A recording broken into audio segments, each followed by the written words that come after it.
we've got our first exercise with the rolled up towel in between the pelvis and the rib cage. This is called pelvic tilts. And we're gonna bring the top of the right pelvis towards the right armpit. Yep.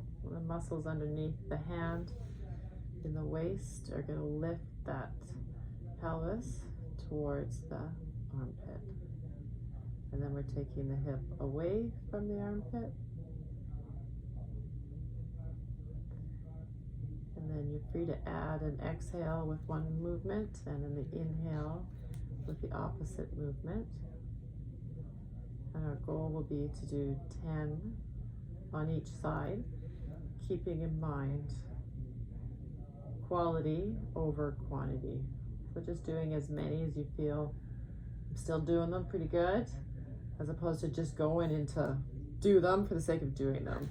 Make sense? Yeah. Yeah. Look at that, it looks great. Yeah. Yeah, you're moving more than we just did. Like loosened up. Yeah, I really like that. It's like that difference between the brain involved a little more than the body just moving. Totally great. Yeah. Super motivating when you see things unfold, isn't it? Yeah. Yeah, that's really nice. Great. Okay, so then number 2, cat and cow in child's pose and in tabletop.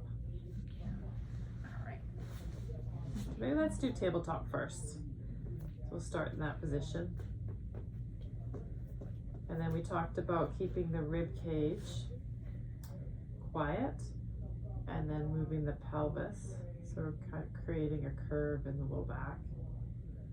Okay, so we go to cow. Yeah, go to cow. Stay in cow as I go back. Correct. Yeah. Okay.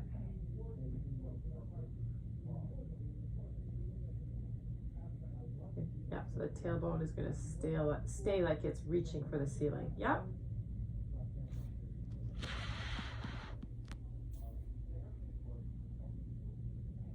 Yeah, nice correction.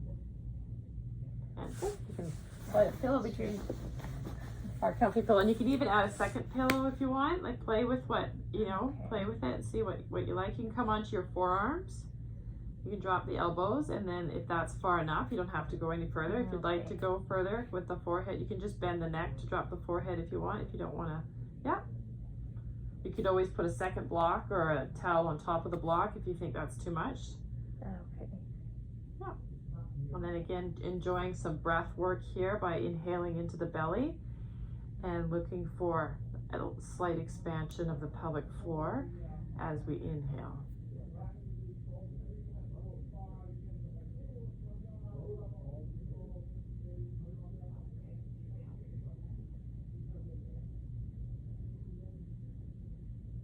That looks great.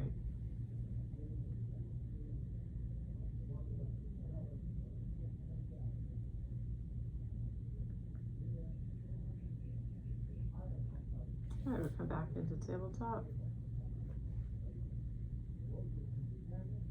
And then you can practice a little bit of the cow without the rib cage in the tabletop position.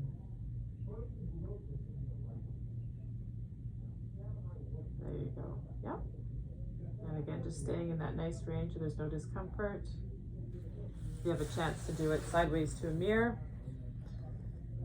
that might be helpful. Or you could record yourself and watch back, whatever. But you definitely have that movement, that anterior tilt, right? Those little bones in the front are coming closer to the mat, so they're moving towards the front. Yep. Yep.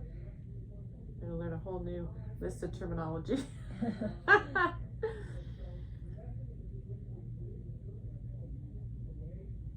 And again, we can use the breath with this. So as you come into cow, we would inhale, allowing the tummy to expand, pelvic floor to expand. And then exhale as you come back to a neutral spine. And nice and slow. I like the speed you're going. It doesn't need to be really more than that. 10 times would be great.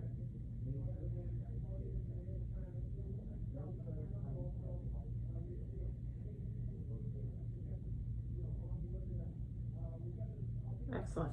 Why don't we come into lying on your side? You know, why don't we do you mind doing your other side this time? Because we didn't do both sides Oh, that's in the true. spinal twist, Okay. right? So why don't we do that? I'll walk us over here.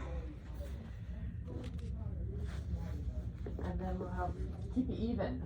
Okay. Yeah, pillow between the knees. Head on the block. Oh. Start with the arms out and palms together. And we'll start by just raising the arm up so the fingertips go towards the sky.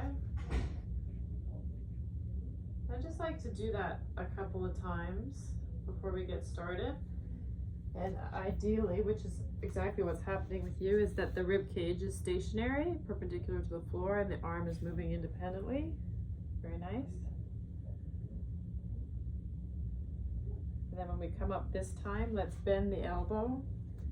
So you kind of put your hand in your armpit. Yeah. And then when we come into the spinal twist, we pretend that the shoulder's not working and the rib cage is going to roll back and the chin is going to stay in line with the sternum. Yeah. And the pelvis is staying forward and the knees stay. So the same amount of weight is down onto the bottom knee. Yeah. And then you could also coordinate the breath with this, and I would start with an inhale here and then exhale into the rotation. You could inhale back to center and you could exhale into rotation. And if you like, you can always stay in rotation and take a couple of breaths here. Or you can rock back and forth, whatever, however you want to. I want to be able to give you some room to explore and play with things and not be, you know, super regimented. I know we are pretty regimented, but you know what I'm saying? Like, there is some room here that I want you to be able to feel and explore and play with things, you know? So again, to increase your own awareness and what feels good for you. And if you don't like something, speak up. Say, this isn't working for me. Okay. This one feels good. Okay, that's great. I love it.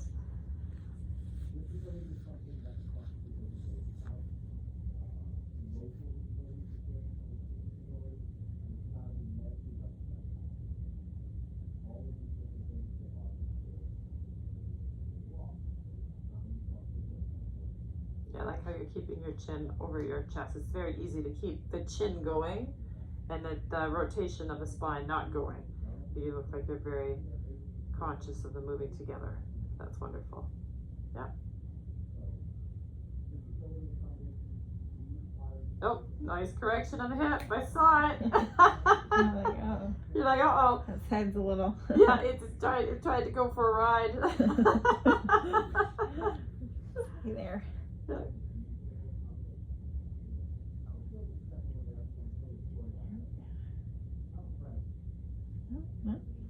Oh, there you go. You caught it. It's interesting, isn't it? The body will go there any way it can. Yeah. Yeah, but we're asking it to do it, you know, use precise muscles. Yeah, excellent. You did a great job. Love it. So what I can do is I'll send you that video